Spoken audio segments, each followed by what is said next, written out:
So, good afternoon sa ating lahat. Welcome to our channel, Practical Self-Defense. Today, magbibigay na naman ako ng mga practical tips. Una sa lahat, tandaan natin, ang practical self-defense is very different from combat sport. Ha? Practical self-defense is different from combat sport. Una, sa combat sports, banggitin mo na MMA, Taekwondo, Karate, whatever. Lahat yan, una, merong paalam, may consent. So, may consent, mag-aaway kayo, mag-sparring kayo. So, mentally prepared ka na alam mo magkikipag-sparring ka.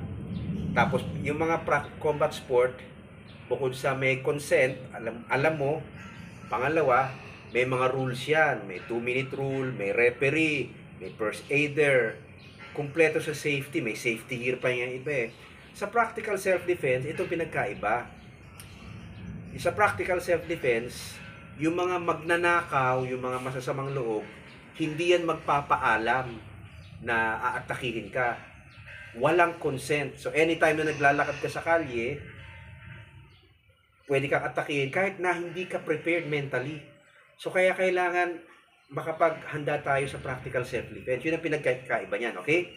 Isang paraan, one way of preparing for practical self-defense is mag-practice ka ng kata. Hindi ko nire-recommend yung mga complicated na kata ng black belts.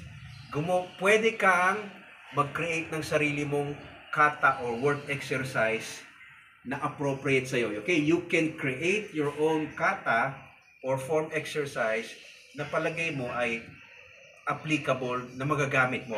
A kata that is practical na magagamit mo sa everyday.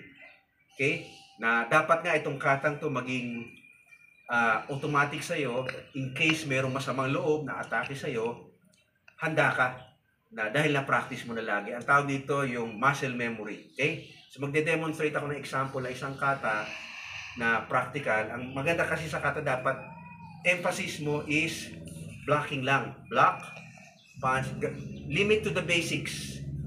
Sangga, suntok, sangga, suntok. Minsan, sangga, pwedeng sipa, suntok. Okay? Limit to the basics. Block, punch. Block, punch.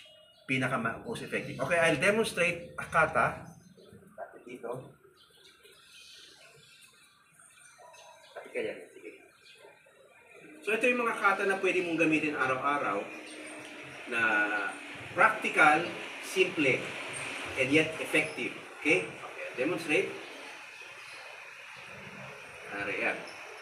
I'll create my own kata. 1, 2.